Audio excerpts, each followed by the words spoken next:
Movie के second part में हम देखते हैं गॉन, रेत्सु और किलुआ तीनों मिलके उसी जगह पे आए होते हैं जहां पे मतलब फाइट हुआ था ओवरजिन के साथ। इनका ये जगह पूरी तरह से तबाह हो चुकी होती है, लेकिन रेत्सु का सामान यहाँ पे रह गया होता है कि जैसे कि ये गुड़िया, ये डॉल इसका रह गया होता है और साथ में इसके जो बाकी के सामान यहाँ पे रह गया होता है। लेकिन इसको गुड़िया मिल जाता है, लेकिन उसके बावजूद ये यहाँ से इतनी आसानी से जा नहीं सकते क्योंकि रेत्सु के पास पहनने के लिए कोई कपड़ा ही नहीं है। तो इसके लिए कपड़े खरीदने के लिए मार्केट के अंदर जाते हैं जहाँ पे एक गोलू मोलू पता नहीं लड़का या फिर लड़की था, कोई तो था, इसके लिए ड्रेस बनवाता है। इसके अंदर वो एकदम डॉल जैसी लगती है। इसके बाद ये जो गोलू मोलू सा बंदा होता है या फिर बंदी होती है, ये अपनी ही ड्रेस की बहुत ज्यादा तारीफ करता है कि इस मटेरियल से बनाया है, वैसे बनाया, लेटेस्ट डिजाइन है वगैरह वगैरह बकवास करने लगता है। और साथ में जो रेत्सु होती है वो थोड़ी सी शर्मा रही होती है और बोलती है कि मैंने अपनी लाइफ में इस तरह के कपड़े कभी पहने नहीं है, इसलिए मुझे थोड़ा सा शर्म आ रहा है। और उसके साथ वो आगे जो बात करती है थोड़ा सा वियर्ड होता है, जैसे कि मैंने अपनी जिंदगी को कभी अच्छी तरह से जिया ही नहीं है, मेरा जो पूरा दिन है मैं उसको अच्छे से जी नहीं पाती वगैरह वगैरह करने लगती है और बोलती है कि मेरी जिंदगी रियल भी नहीं है। तो इससे इन दोनों को थोड़ा सा कंफ्यूजन हो जाता है, इन दोनों को घंटा कुछ समझ में नहीं आता और इसकी बातें हम आगे जाके समझेंगे कि आखिर ये क्या कहना चाहती थी। और तभी किलुआ को कुछ बातें करनी होती है गॉन से, वो भी मतलब पर्सनली करनी होती है ना, तो ये उसको बाहर लेके जाता है और तब हम देखते हैं कि इसका जो डॉल होता है ये अपने डॉल को बोलता है सोल डॉल इनके पीछे जाओ, और ये डॉल इनके पीछे जाता है। यानी कि रेत्सु जितनी सीधी सादी लगती है शायद उतनी है नहीं, इसके डॉल के पास कुछ ना कुछ तो सुपरनेचुरल पावर्स हैं। उसके बाद किलुआ गॉन को एक कोने के अंदर लेके आता है और वहां पे बोलता है कि उसको रेत्सु के ऊपर भरोसा नहीं हो रहा, उसकी बातें थोड़ी सी इसको अजीब लग रही होती है, इसलिए ये भरोसा नहीं कर पा रहा होता। और साथ में बोलता है कि जब से वो हमारे साथ है तब से मतलब सारे खतरे इन्हीं की तरफ आ रहे हैं, तो शायद इसका कुछ लेना देना हो सकता है। और ये बोलता है कि हमें सिचुएशन को थोड़ा और भांप लेना चाहिए, उसके बाद कुछ करना चाहिए। लेकिन गॉन को बहुत ज्यादा भरोसा होता है रेत्सु के ऊपर, तो गॉन ज्यादा ध्यान देता नहीं है उसके ऊपर। और तभी किलुआ को अपने भाई की बातें याद आती है कि ये हमेशा किसी ना किसी को धोखा देने वाला है और ये अपने दिल के अंदर सोचता है कि नहीं, मैं ऐसा कभी नहीं करूंगा, मैं गॉन को कभी धोखा नहीं दूंगा। और तभी हम देखते हैं रेत्सु को जो यहाँ पे आके बोलती है कि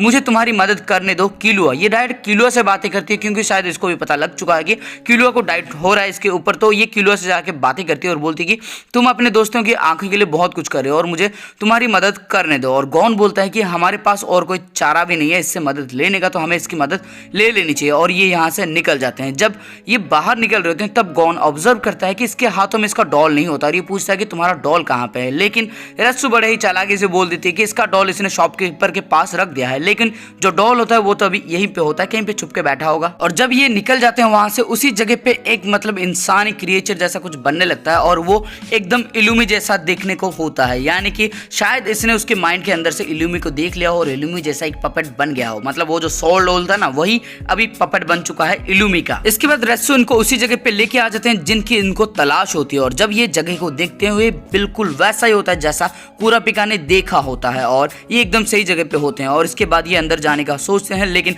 रेत्सु बोलती है कि उसको भी जाना है। लेकिन जो अपना किलुआ होता है वो सीधा बोल देता है कि तुम एक प्रॉब्लम हो यार, तुम्हें लेके कौन जाएगा, और वो ना कर देता है। लेकिन उसके बाद गॉन रेत्सु को समझाता है कि वहां पे खतरा हो सकता है और हम तुम्हें किसी खतरे में डालना नहीं चाहते। वो समझाने की कोशिश करता है और समहाउ ये समझ भी जाती है, यानी कि रेत्सु का भी तो प्लान है ना, तो नहीं जा सकते ना इनके साथ, तो वो मान जाती है। और उसके बाद रेत्सु इन दोनों को मतलब गुड बाय बोलती है और बोलती है कि केयर करना दोनों अपना, और साथ में ये दोनों निकल जाते हैं। लेकिन निकलने के बाद जब हम रेत्सु की आंखें देखते हैं तो उसके अंदर ऐसा लगता है कि जैसा वो अभी रोने वाली हो, यानी कि उसको अच्छा नहीं लगा कि गॉन और किलुआ को इसने धोखा दिया है, यानी कि शायद ये किसी मजबूरी के कारण ये सब कर रही होगी। उसके बाद हम देखते हैं गॉन और किलुआ उस जगह पे पहुंच जाते हैं और डोर को खोलने के बाद वो दिखते हैं बहुत सारे पपेट्स चारों तरफ होते हैं। और यही चीज तो किलुआ ने भी मतलब कुरापिका ने भी देखी थी और इनको भी याद आता कि कुरापिका ने बताया था इन डॉल के बारे में। और उसके बाद ये ऊपर वाले फ्लोर के अंदर जाते हैं जहां पे इल्यूमी बैठा होता है और जैसे ही किलुआ इसको देखता है और बोलता है कि तुम यहाँ पे क्या कर रहे हो बड़े भाई। इसके बाद किलुआ एकदम पैनिक स्टेट में आ जाता है और गॉन इसको समझाता है कि ये सिर्फ एक पपेट है, इससे डरो मत। और उसके बावजूद गॉन को मतलब किलुआ को समझ में आ चुका होता है कि ये पपेट है, लेकिन उसके बावजूद इसका डर खत्म नहीं हो रहा होता। और इल्यूमी बोलता है कि मैंने तुम्हें बहुत बार एडवाइस दिया था कि दोस्त मत बनाओ, क्योंकि अगर तुम दोस्त बनाओगे तो तुम्हारे दोस्त तुम्हें धोखा देंगे, अगर वो धोखा नहीं देंगे तो तुम उन्हें धोखा दे दोगे। लेकिन यहाँ पे किलुआ बोलता है कि चुप रहो, ऐसा मत बोलो। लेकिन ये अपने काबू से बाहर हो रहा होता है, जिस चीज को गॉन ने ऑब्जर्व किया होता है। और गॉन बोलता है कि तुम भी जरा शांत रहो, तुम इसकी बातों में मत आओ, लेकिन किलुआ धीरे धीरे उसके बातों में फंस रहा होता है। उसके बाद इलुमी बोलता है कि मुझे तुमसे कोई उम्मीद रखनी ही नहीं चाहिए थी, मैं तुम्हें देख नहीं सकता क्योंकि मेरे पास मेरी आंखें नहीं है, अब मैं तुम्हारी आंखें ले लूंगा। और उसके बाद गॉन बोलता है कि हाँ हाँ, यहाँ पे तो पेड़े बैठ रहे हैं ना जो आके ले जाएगा। इसके बाद गॉन इलुमी के ऊपर हमला करने के लिए आगे बढ़ता है, लेकिन इलुमी बहुत ज्यादा तेज होता है, ये इसको बहुत जोरों से एक लात मारता है, जिसकी वजह से ये सीधा उड़ते हुए दीवार की पप्पी लेने के लिए चला जाता है और दीवार की पप्पी लेने के बाद उसी दीवार से चिपक भी जाता है। इसके बाद इलुमी बोलता है कि तुम मेरे अगेंस्ट नहीं जा सकते और मैंने तुम्हें पहले ही बताया था कि जब भी तुम्हारा ओपोनेंट तुमसे ज्यादा ताकतवर हो तो तुम उससे फाइट मत लेना। और उसके बाद गॉन बोलता है कि इसकी बातें मत सुनो किलुआ, और तब इलुमी बोलता है कि तुम बहुत ज्यादा परेशानी क्रिएट कर रहे हो मेरे लिए, और ये 3 फिन इसके ऊपर दे मारता है, लेकिन 2 को गॉन मतलब डॉज कर लेता है, लेकिन तीसरा वाला इसके शॉट के अंदर घुस जाता है और इसको एक दीवार पे चिपका देता है। इसके बाद इलुमी किलुआ से बोलता है कि मैं तुम्हें आखिरी बार बोल रहा हूँ कि तुम मेरे साथ नहीं लड़ पाओगे, तुम हार जाओगे मुझसे, और तुम्हें मेरे साथ लड़ने की जरूरत है नहीं क्योंकि तुम मुझसे जीत ही नहीं पाओगे। और उसके बाद हम देखते हैं कि किलुआ एक पैनिक के स्टेट के अंदर चला जाता है, जहाँ पे उसको इलुमी की आवाज सुनाई देती है जो बोलती है कि तुम्हें दोस्तों की जरूरत नहीं है क्योंकि तुम्हारे दोस्त तुम्हें धोखा देंगे या फिर तुम उन्हें धोखा दोगे और अल्टीमेटली तुम उन दोस्तों को मार दोगे। और उसके बाद हम देखते हैं किलुआ इस जगह से भाग जाता है, सच में भाग जाता है। इसके बाद इलुमी बोलता है कि अपने सबसे अच्छे दोस्त को इस हालात में छोड़ के जाना ये तो बहुत बुरा है, लेकिन पीछे से गॉन बोलते तुम जरा चुप रहोगे प्लीज। उसके बाद हम किलुआ को देखते हैं जो बाहर की तरफ भाग रहा था और जिसके दिमाग के अंदर अभी भी इलुमी की बातें चल रही होती है कि वो दोस्ती के काबिल है नहीं। उसके बाद हम गॉन को देखते हैं जो अपने शॉट के अंदर जो पिन लगा होता है ना उसको निकालता है, फाड़ देता है लिटरली अपने शॉट का और सीधा हमला कर देता है इलुमी के ऊपर, लेकिन इलुमी इसको बड़े ही आसानी से डॉज करता है। इसको पहले तो एक कोहनी से मारता है, फिर एक और जोरदार लात मारता है, जिसकी वजह से ये खिड़की की तरफ चला जाता है, यानी खिड़की तोड़ के भी बाहर जाने वाला है। उसके बाद हम किलुआ को देखते हैं जो बाहर आ चुका होता है और वो देखता है कि गॉन अभी भी खिड़की से सीधा नीचे गिरा है। और जब ये गॉन को पूछता है तुम ठीक हो और आगे बढ़ने लगता है, तब इलुमी इसके सामने आ जाता है। उसके बाद इलुमी बोलता है कि तुम अपने दोस्त को किसी भी तरह से धोखा देने ही वाले हो, लेकिन वो बोलते हैं कि ऐसा नहीं होने वाला। लेकिन तभी इलुमी बोलता है कि अगर ऐसा नहीं है तो फिर आओ और मुझे मार दो, वरना मैं तुम्हारे दोस्त को मार दूंगा। और ये बोलता है कि ये एक पपेट है, मुझे इससे डिस्ट्रैक्ट होने की जरूरत है नहीं, लेकिन इलुमी इसको बहुत ज्यादा फोर्स करके बोलता है कि मुझे मार दो, अगर दम है तो मुझे मार दो, जल्दी आओ और मुझे मार दो। और उसके बाद हम देखते हैं कि ये लिटरली हिप्नोटाइज हो जाता है फिर से, जैसा पहली बार हुआ था, मतलब हंटर एक्स एग्जाम के जरिए जैसा हुआ था ना, वैसा ही उसी तरह से ये हिप्नोटाइज हो जाता है। उसके बाद हम देखते हैं कि किलुआ बिल्कुल भी हिल नहीं पा रहा होता और तभी इलुमी इसके बहुत ज्यादा करीब आ जाता है, इसके गाल को पकड़ लेता है और अपने आंखों से कुछ रोशनी निकालता है, यानी कि अभी ये किलुआ की आंखें चुराने वाला होता है। लेकिन तभी गॉन अचानक से आता है और फाइट बैक करता है और सीधा धक्का दे देता है किलुआ को, जिसकी वजह से इलुमी इसको पकड़ लेता है और इससे इसकी आंखें वो अभी छीनने लगता है और लिटरली वो छीन भी लेता है, क्योंकि किलुआ अभी भी मतलब ठीक से उठ नहीं पा रहा था, वो एक जगह पे पड़ा होता है और तब तक गॉन की आंखें जा चुकी होती है। उसके बाद इलुमी की आंखें चमकने लगती है और हम देखते हैं कि गॉन की आंखें अभी इलुमी के पास है। और उसके बाद किलुआ बोलता है कि ये मैंने आखिरकार क्या कर दिया, और तभी रेत्सु आके पूछने लगती है गॉन को कि वो कैसा है, किस तरह से है, और तब ये भी सोचने लगता है, यानी कि किलुआ सोचता है कि मेरे पास ये आखिरी मौका है, मुझे किसी भी तरह से गॉन की आंखों को लेके वापस आना होगा। और ये सीधा फाइट करने के लिए जाता है इलुमी से, लेकिन इलुमी इसको नजरअंदाज कर देता है और ये निकलने लगता है वहां से। और ये किलुआ मतलब फिर से बोलता है कि मेरे से फाइट करो, तब इलुमी बोलता है कि तुम अभी उसके काबिल नहीं हो, तुम मुझसे फाइट नहीं कर सकते। और उसके बाद ये कुछ ज्यादा ही फोर्स करके आगे जाने की कोशिश करता है और इलुमी इसको एक जोरदार लात मारता है, जिसकी वजह से ये वहीं पे गिर जाता है और इलुमी चला जाता है। उसके बाद गॉन रेत्सु से बोलता है कि वो एकदम ठीक है, लेकिन हम किलुआ को देखते हैं जो अभी बहुत ही ज्यादा दुख में है और उसको ऐसा लगता है कि उसने धोखा दे दिया गॉन को, और उसको बातें याद आती है कैसे उसके भाई ने बताया कि वो जरूर धोखा देगा, और साथ में ये भी याद आता है कि जब वो जिनसे वो फाइट कर रहा था तब ये किस तरह से भागने की कोशिश कर रहा था। और इसको अभी भरोसा हो गया होता है कि इसका भाई एकदम सही बोल रहा था और ये एक्सेप्ट कर लेता है कि इसने गॉन को धोखा दिया है और यहाँ से भागने लगता है। और तभी रेत्सु इसको रोकने की कोशिश करती है, लेकिन ये सुनता ही नहीं है और सीधा भाग जाता है। उसके बाद हम देखते हैं किलुआ को जो ट्रेन की पटरी के ऊपर चल रहा होता है और उसके हाथों में हंटर लाइसेंस होता है, वो भी गॉन का, और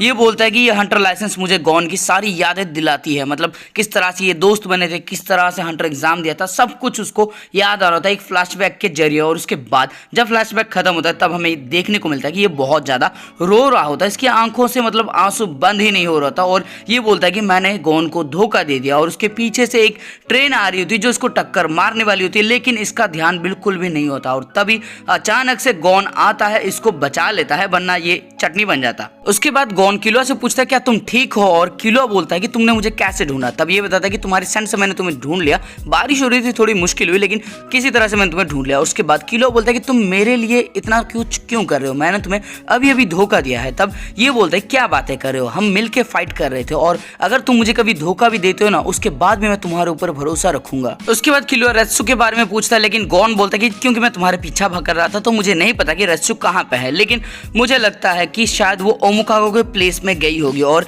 तब ये बताता है कि उसको पहले से ही पता था कि ओमोकागो के साथ जरूर रेत्सु मिली होगी और वो जो आंखें हैं उसके पास वो उसकी नहीं है, वो शायद ओमोकागो की ही आंखें हैं। अगर ऐसा नहीं होता तो तुम्हारे माइंड के अंदर से वो इलुमी का पपेट नहीं बना पाती। और मतलब ये प्रूफ देता है कि जो ओमोकागो से मिली हुई है रेत्सु, और रेत्सु के पास ओमोकागो की ही आंखें हैं। उसके बाद गॉन बोलता है कि मुझे ओमोकागो के लोकेशन के बारे में पता है और ये पूछता है कि कैसे, और तब ये बताता है कि इसकी आंखों के अंदर जो नैन है ये उसको ट्रेस करेंगे और इनसे पता लग जाएगा कि ओमोकागो कहाँ पे है। यानी कि ये गॉन का प्लान था। और तब किलुआ इसको गाली देता है, बोलता है कि तुम एक नंबर के इडियट हो, तुमने अपनी आंखें मतलब सैक्रिफाइस कर दी इतने से प्लान के लिए। इसके बाद लियोरियो बोलता है कि तुम एकदम सही बोल रहे हो किलुआ। और तब कुरापिका पूछता है कि गॉन तुम ठीक तो हो ना, और तब ये दोनों उसको देखते हैं और पूछते हैं कि आखिरकार तुमने इस प्लेस को ढूंढा कैसे। और तब लियोरियो बताता है कि गॉन के फोन के अंदर जो जीपीएस है बस उन्होंने इसको ट्रैक किया और यहाँ तक पहुंच गए। उसके बाद कुरापिका बोलता है कि तुम मेरे लिए इतना कुछ क्यों कर रहे हो गॉन, और तब गॉन बोलता है कि कोई बड़ी बात नहीं है, तुम मेरे दोस्त हो, बस उतना काफी है। और तब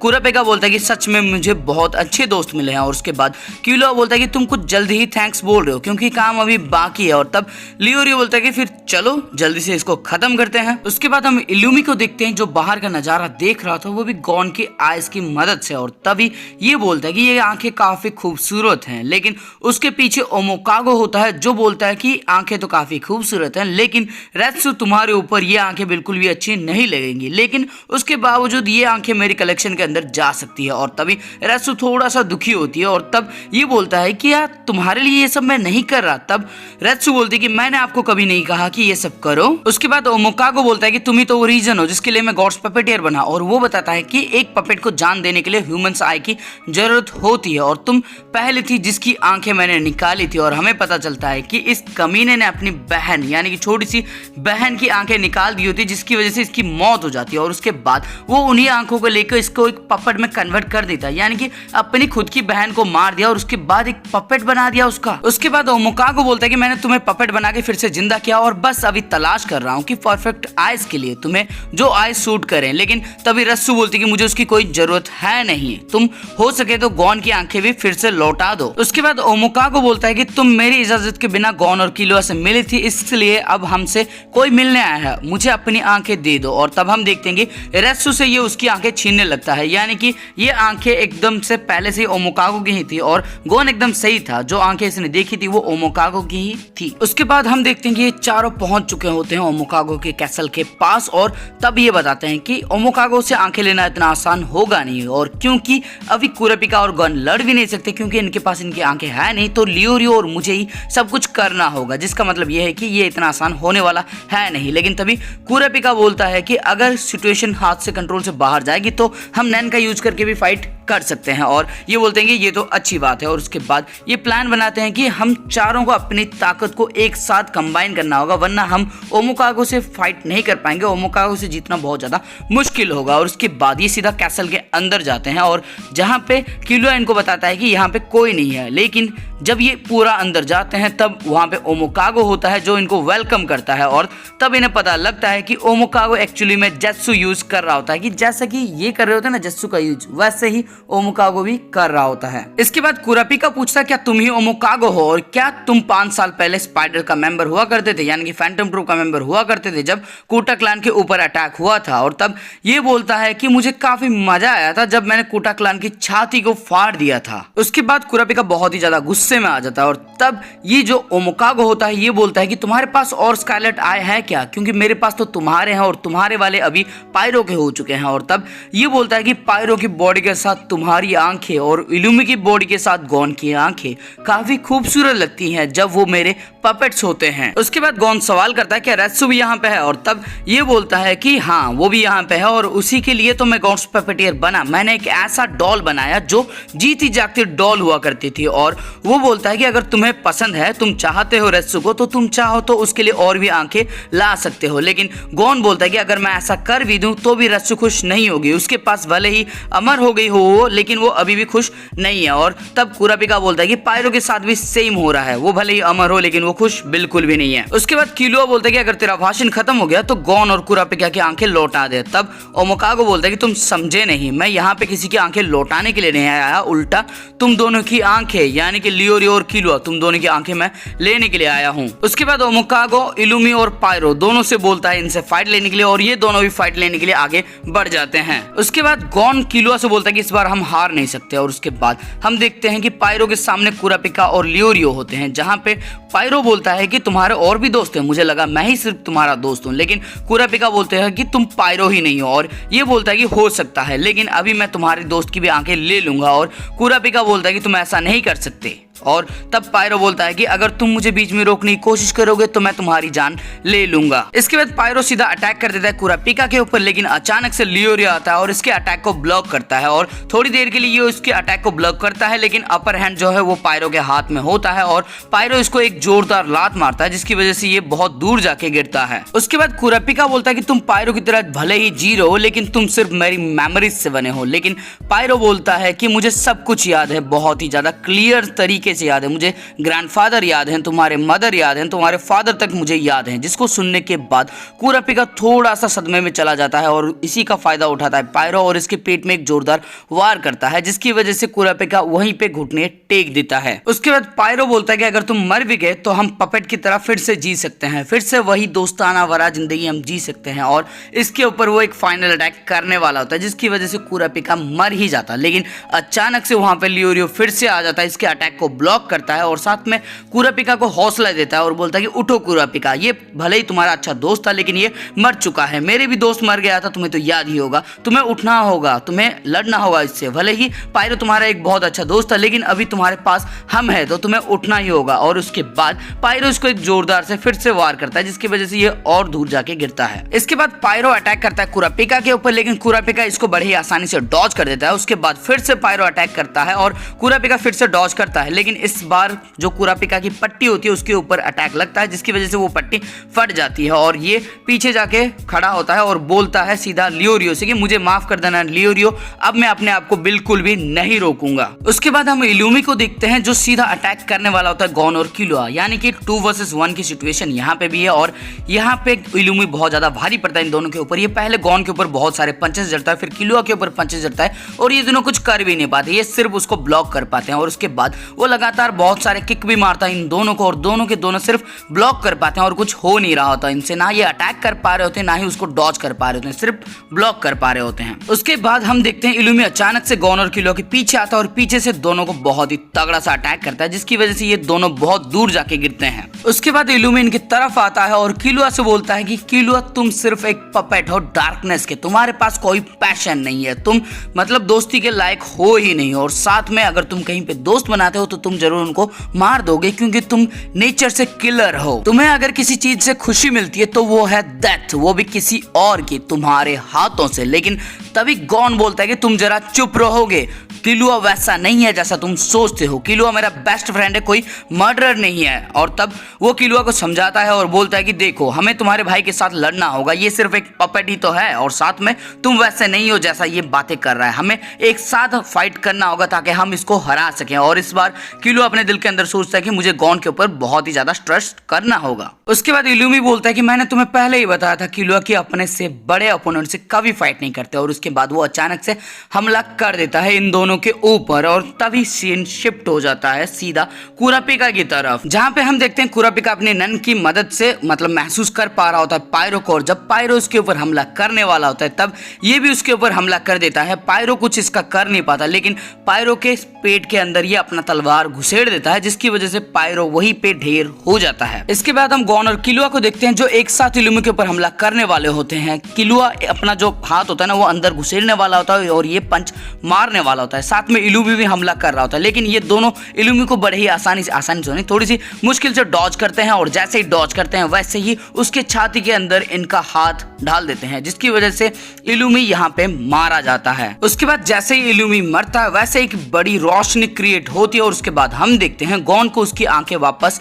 मिल जाती है। उसके बाद पायरो कुरापिका से पूछता है कि बाहर की दुनिया कैसी है, और कुरापिका बताता है कि बाहर की दुनिया में बहुत ज्यादा दुख और दर्द है, लेकिन मेरे पास कुछ दोस्त हैं जिनके साथ मैं इस दुख और दर्द को शेयर कर सकता हूं। और पायरो बोलता है कि ये तो बहुत अच्छी बात है, और उसके बाद पायरो की डेथ हो जाती है और प्रोबेबली उसका सोल भी यहाँ से चला जाता है, और वहां पे एक रोशनी होती है, और उसके बाद कुरापिका को अपनी आंखें मिल जाती है, और उसके बाद वो थैंक यू कहता है लियोरियो से, क्योंकि लियोरियो ने तो इसको संभाला था। उसके बाद हम देखते हैं ओमोकागो इनके लिए तालियां बजाने लगता है, और कुरापिका बोलता है कि कुछ भी कर लो लेकिन तुम वो भाग नहीं सकते, और तब वो बताता है कि उसने ट्रूप ज्वाइन क्यों किया था, क्योंकि उसको पपेट्स बनाने थे ट्रूप की, क्योंकि ट्रूप के मेंबर्स बहुत ज्यादा पावरफुल होते हैं, और वो बताता है कि उसने मतलब पपेट्स अभी बना चुका है। और हम देखते हैं कि सच में फैंटम ट्रूप के जो सबसे 6 ताकतवर मेंबर होते हैं उनका इसने कॉपी बनाया होता है, और साथ में क्लोरो भी होता है। इसके बाद वो बोलता है कि तुम कुछ भी कर लो लेकिन तुम इनको कभी हरा नहीं पाओगे, और हम देखते हैं लियोरियो और कुरापिका के ऊपर फैतान और फ्रैंकलिन हमला कर देते हैं, गॉन के ऊपर नोबुनागा हमला कर देता है,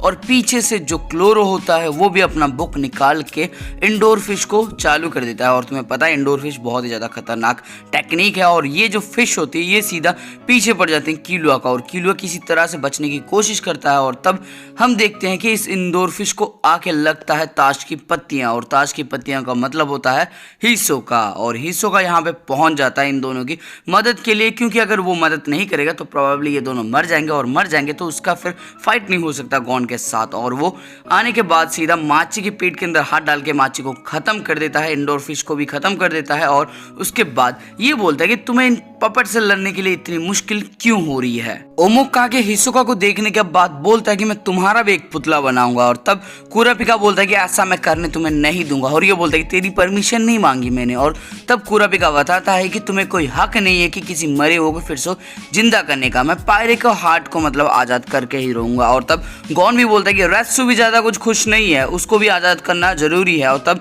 ये बोलता है कि तुम समझ नहीं रहे हो कि मैं आखिरकार क्या करना चाहता हूँ, तुम्हें समझ में ही नहीं आ रहा है। और ये बताता है कि ये सब जो है इन सब को वो कलेक्ट करना चाहता है, यानी कि सबका पुतला बनाना चाहता है, इनकी आंखें इनसे छीन के लेना चाहता है। उसके बाद कुरापिका गुस्से में आके एम्परर टाइम का यूज करता है, और इसको देखने के बाद ओमोकागे काफी खुश हो जाता है, और वो ऊपर से नीचे कूद जाता है और बोलता है कि मैं तुम्हारा ओपोनेंट बनने वाला हूँ। और उसके साथ फ्रैंकलिन की पावर जुड़ जाती है, नोबुनागा की पावर जुड़ जाती है, और आखिरी में फिंक्स की पावर भी इसके साथ जुड़ जाती है, यानी कि अभी ओमोकागे के पास इन तीनों की पावर्स मौजूद है। उसके बाद हम देखते हैं ओमोकागे जो होता है वो फ्रैंकलिन का डबल मशीन गन का यूज करता है, और इससे बचने के लिए सब भाग रहे थे उधर उधर, लेकिन हिसोका बोलता है कि कौन बनेगा मेरा नेक्स्ट ओपोनेंट, और उसके सामने खड़ा होता है क्लोरो। और साथ में जब वो क्लोरो के ऊपर अटैक करने वाला होता है तब अचानक से शलनार्क और फैतान वहां पे आ जाते हैं, और ये एक साथ तीनों से लड़ने की कोशिश करता है। उसके बाद शलनार्क और फैतान दोनों एक साथ हमला कर देते हैं हिसोका के ऊपर, लेकिन हिसोका इन दोनों को डॉज करता है, और साथ में अपना जो ताश की पत्तियां ना इन दोनों को दे मारता है, जिसकी वजह से ये दोनों सीधा जाके क्लोरो के पास गिरते हैं। और उसके बाद क्लोरो भी अपना खतरनाक चाकू निकाल लेता है जिसके अंदर जहर होता है, और अगर ये एक बार किसी को छू ले तो वो बंदा वहीं पे खत्म हो जाएगा। और हिसोका बोलता है कि भले ही तुम पपेट हो लेकिन तुम्हारे साथ लड़ने में मजा आ रहा है। उसके बाद हम देखते हैं ओमोकागो ने अपना फायर बंद कर दिया था, जिसकी वजह से कुरापिका उसके ऊपर अटैक कर देता है। गॉन, लियोरियो और किलुआ तीनों भी उसके ऊपर एक साथ अटैक करने चले जाते हैं, और जब कुरापिका यूज करता है अपना चेन जेल तब नोबुनागा उसको डिफ्लेक्ट कर देता है। ये तीनों जब उससे फाइट करने की कोशिश करते हैं तब हम देखते हैं फिंक्स का जो ऑरा होता है वो आ जाता है और इन तीनों को अच्छी तरह से धुलाई कर देता है, और उसके बाद वो फिर से अपनी नैन की बुलेट मारना शुरू कर देता है, जिसकी वजह से इन सबको फिर से भागना पड़ता है। उसके बाद ये सब कवर में आ जाते हैं और किलुआ बोलता है कि इस तरह से हम नहीं जीत सकते। हमें जीतने के लिए कुरापिका का चेन जेल का जरूरत होगा। और तब कुरापिका बोलता है कि मैं उसको यूज तो कर सकता हूँ, लेकिन उसके लिए मुझे उसके क्लोज जाना होगा, लेकिन वो जाने नहीं दे रहा। और तब गॉन बोलता है कि हम यानी कि किलुआ और मैं मिलके एक शील्ड बनाएंगे अपनी नैन को कॉन्सेंट्रेट करके, और उसके बाद तुम हमारे पीछे रहना, और जैसे ही हम आगे बढ़ने लगे तुम पीछे से हमला कर सकते हो। और तब लियूरू बोलते हैं कि मैं भी साइड से हमला कर दूंगा। मतलब ये एक धांसू सा प्लान बना रहे होते हैं। उसके बाद हम हिसोका को देखते हैं जो फैतान के वार से डॉज कर रहा होता है, साथ में शेलनार को भी डॉज कर रहा था। और शेलनार को डॉज करने के बाद उसके पेट के अंदर हाथ डाल के उसको वहीं पे खत्म भी कर देता है। और उसके बाद क्लोरो भी इसके ऊपर आ जाता है अटैक करने के लिए, लेकिन क्लोरो के पास वो चाकू होता है, इसलिए वो उसको थोड़ा सा डॉज करके थोड़ा सा दूरी बनाए रखता है, क्योंकि अगर क्लोरो का चाकू इसको लगता है तो ये फिर खत्म हो जाएगा। और तब हम देखते हैं कि ये अचानक से फैतान के ऊपर भी हमला कर देता है। फैतान को पहले तो जाके एक कार्ड लगता है, और उसके बाद ये एक चॉप उसके गले पे दे मारता है, जिसकी वजह से उसका मुंडी उड़ जाता है। मतलब फैतान को फैतान की स्टाइल में ही खत्म कर देता है हिसोका। उसके बाद क्लोरो और हिसोका का फाइट होता है, जहां पे क्लोरो बहुत सारे अटैक करता है हिसोका के ऊपर, लेकिन हिसोका उसको बड़ी आसानी से डॉज कर रहा होता है। और क्योंकि ये सिर्फ एक पपेट होता है इसलिए इतना कुछ खास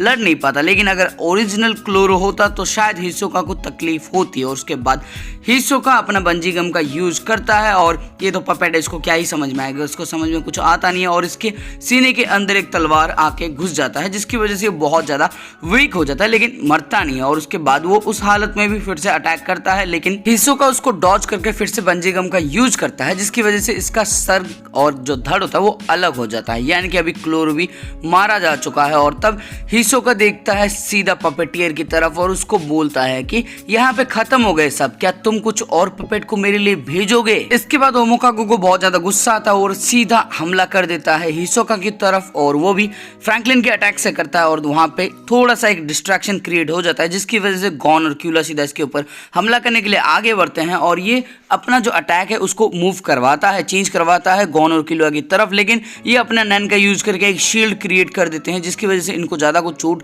आती नहीं है, उल्टा ये जो नैन की बुलेट है इनको लगते ही मतलब डिफ्लेक्ट कर रही होती है। उसके बाद ओमोकागे वही सड़ी हुई डायलॉग मारता कि तुम्हें मार दूंगा, कच्चा खा जाऊंगा, ये सब बकवास करने लगता है। और तभी उसको नजर में आता है कि लियूरू उसके ऊपर हमला करने वाला होता है, और लियूरू बड़े ही तेजी की तरफ से इसकी तरफ भाग के इसके ऊपर हमला करने वाला होता है, लेकिन तभी ये नोबुनागा और फिंक्स की पावर को बाहर निकालता है, और फिंक्स इसको एक जोरदार लात मारता है, जिसकी वजह से ये बहुत दूर जाके गिरता है। और इतने में जितना डिस्ट्रक्शन क्रिएट होता है उतना मौका मिल जाता है कुरापिका को, और कुरापिका अपना चेन जेल यूज करके इसको अपने चेन के जरिए जकड़ लेता है। जैसे ही चेन जेल यूज होता है वैसे ही जेत्सु का स्टेट भी शुरू हो जाता है, और साथ में अब वो नैन की कोई भी एबिलिटी यूज नहीं कर सकता, यानी कि जो फ्रैंकलिन था, नोबुनागा था और फिंक्स था, ये अब इसकी मदद नहीं कर सकते। और तब कुरापिका बोलता है कि तुम भले ही अभी स्पाइडर का मेंबर नहीं हो, लेकिन तुमने कुटा क्लैन को मारने में मदद की थी, और साथ में तुम्हारे हाथ के ऊपर अभी भी स्पाइडर का निशान है, तो मैं तुम्हें एक स्पाइडर ही मानता हूँ, साथ में मैं अपना चेन जेल तुम्हारे ऊपर यूज कर सकता हूँ। और वो इसके लिए कुछ कंडीशन बनाने वाला होता है, लेकिन तब ये बोलता है कि जरा चुप रहो, तुम्हें पता नहीं है कि मैंने अभी अभी क्या किया है, मैंने इन पपेट को फिर से जान दी है। और तब कुरापिका बोलता है कि तुमने सिर्फ जान ही दी है, लेकिन तुमने उनको मैनिपुलेट किया और तुमने अपना ही काम देखा उनसे, तुम किसी तरह से बस अपना काम निकालना चाहते थे। उसके बाद गॉन बोलता है कि तुम्हारे वजह से रेत्सु बहुत ज्यादा सफर करी है, और ओमोकागे बोलता है कि सफर करी है, मैंने उसको नई जिंदगी दी, उसको नई आंखें दी, लेकिन गॉन बोलता है कि उसने कभी तुम्हें आंखों के बारे में बताया ही नहीं था। और तब ओमोकागे इनको चुप करवाता है, और उसके बाद कुरापिका इसको फाइनल वार्निंग देता है और बोलता है कि ये सब खत्म हुआ, और वो रूल सेट करता है इसके लिए कि ये आज के बाद से फिर से नैन का भी यूज नहीं कर सकता, और इसको पूछता है क्या तुम इसके लिए तैयार हो। लेकिन ओमोकागे बोलता है कि अगर मैं इसके लिए तैयार होता हूँ तो फिर मैं कभी भी पपेट नहीं बना पाऊंगा, और मैं एक पपेटियर हूँ, पपेट नहीं बनाऊंगा तो मैं करूंगा क्या। और ये बोलता है कि नहीं मानता मैं तुम्हारी किसी भी ऑर्डर को। और उसके बाद ये बोलता है कि फिर मरने के लिए तैयार हो, और ये अपना जजमेंट चेन इसके सीने के अंदर ढालने वाला होता है। लेकिन अचानक से किलुआ आता है, मतलब एक हाथ से उसका गला पकड़ता है, गले के अंदर वो चॉप लगा देता है, और दूसरे से जजमेंट चेन को वो रोकता है। उसके बाद किलुआ बोलता है कि तुम्हें अपने हाथ गंदे करने की जरूरत है नहीं, लेकिन कुरापिका बोलता है कि तुम ऐसा क्यों कर रहे हो। तब किलुआ बोलता है कि क्योंकि बस मैं यही कर सकता हूँ। और तभी हम देखते हैं कि रेत्सु अचानक से एक चाकू लेके पीठ के अंदर घोंप देती है ओमोकागो को, और वो वही वाला चाकू होता है जो क्लोरो यूज करता है, यानी कि वही जहरीला चाकू। उसके बाद ओमोकागो पूछता है कि तुमने ऐसा क्यों किया रेत्सु, और तब रेत्सु बोलती है कि अगर मैं जिंदा होती तो भी मैं यही करती। और तब ये बोलता है कि मैंने तुम्हें नई जिंदगी दी। तब रेत्सु बोलती कि ये जिंदगी एकदम सड़ी हुई है, बिल्कुल मांस की तरह, तुम कोई गॉड के पपेटेर नहीं हो बड़े भाई। उसके बाद रेत्सु ओमोकागो को हक करती है पीछे से और बोलती है कि इंसान अगर मर जाता है तो उसको सिर्फ मेमोरीज में जिंदा रहने की इजाजत है, रियल लाइफ में उसको जिंदा होने की इजाजत नहीं है। और उसके बाद ओमोकागो वहीं पे मर जाता है और जैसे ही वो मरता है उसका नैन फ्रैंकलिन, नोबुनागा और फिंक्स में कन्वर्ट हो जाता है। और तब हम देखते हैं ओरिजिनल फिंक्स को जो अपने ही क्लोन को एक पंच मारता है साइक्लोन रिपर नाम से और उससे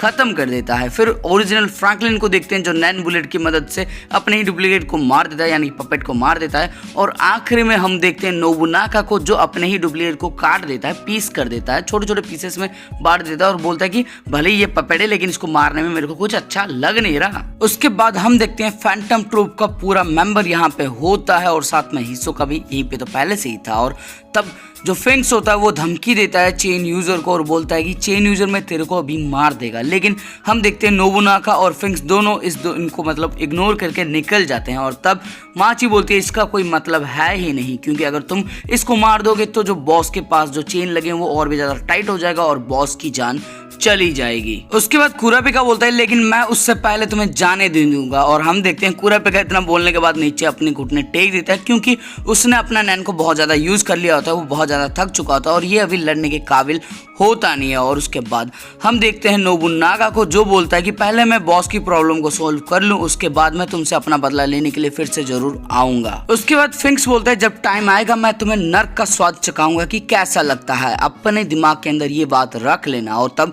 वो हिसोका से ही बोलता है कि तुम भी याद रख लेना, तुम्हें भी वही स्वाद मैं चखाऊंगा। और हिसोका बोलता है कि मुझे बहुत खुशी होगी। उसके बाद हम रेत्सु को देखते हैं जिसने अपने चारों तरफ आग लगा रखी होती है और ये दोनों को थैंक यू बोलती है और बोलती है कि मैं अपने भाई के साथ लौट रही हूँ लेकिन मैं तुम्हारी मेमोरीज में हमेशा रहूंगी। और उसके बाद हम देखते हैं किलुआ को जो उसको रोकने के लिए जाता है लेकिन गॉन उसको रोक देता है और बोलता है कि उसको जाने दो। और तब लियोरियो को भी देखते हैं जो अब जग चुका होता है। उसके बाद ये कैसल के बाहर आते हैं जहाँ पे पूरे कैसल के अंदर आग लग चुकी होती है। इसके बाद ये आपस में थोड़ी सी बातचीत करते हैं जहाँ से हमें पता लगता है कि लियोरियो अभी डॉक्टर बनने वाला होता है। साथ में जो कुरापिका होता है उसको अभी अपने भाई की आंखों को ढूंढना है। गॉन जो होता है वो अपने डैड को ढूंढना चाहता है और जब किलुआ बोलता है कि किलुआ के पास लिटरली कुछ नहीं होता और गॉन बोलता है कि तुम मेरे साथ रहोगे और किलुआ राजी हो जाता है। इसके बाद हम इन चारों को एयरपोर्ट के अंदर देखते हैं जहाँ पे ये एक दूसरे से अलविदा लेते हैं और वादा करते हैं कि ये जरूर फिर से मिलेंगे। और उसके बाद हम गॉन और किलुआ को देखते हैं कि वो एक फ्लाइट के अंदर होते हैं, कुरापिका को देखते हैं वो अलग फ्लाइट के अंदर होता है और हिसोका इन सबको दूर से ही देख रहा होता है, यानी कि जो फ्लाइट उड़ रही होती है ना उसको देख रहा होता है हिसोका। उसके बाद हम क्लोरो को देखते हैं जिसको अभी भी ईस्ट में जाना होता है। उसके बाद हम एक लड़की को देखते हैं और ये रेत्सु नहीं है, ये एक और नई कैरेक्टर है जिसको हम ग्रेड आइलैंड के अंदर देखेंगे। उसके बाद एक लड़के को देखते हैं, इसको भी ग्रेड आइलैंड आर्क के अंदर देखने वाले हैं और आखिरी में एक और लड़के को देखते हैं। इन सबको ग्रेड आइलैंड आर्क के अंदर हम सब फिर से देखने वाले हैं। और दोस्तों इसी के साथ ये वाली मूवी खत्म होती है और इस वीडियो में जितनी मेहनत मुझे लगी है कभी भी किसी भी वीडियो में नहीं लगी। तो दोस्तों प्लीज इस वीडियो को लाइक कर देना, कमेंट करके अपना फेवरेट पार्ट बता देना और अगर चैनल में नए हो तो चैनल को सब्सक्राइब करके बेल को आइकन को ऑल पे सेट कर देना, क्योंकि सबकी घंटी बज रही है अपनी भी बज जानी चाहिए। तो घंटी को एकदम जोरों से दबा देना, एकदम टन करके आवाज आ जानी चाहिए।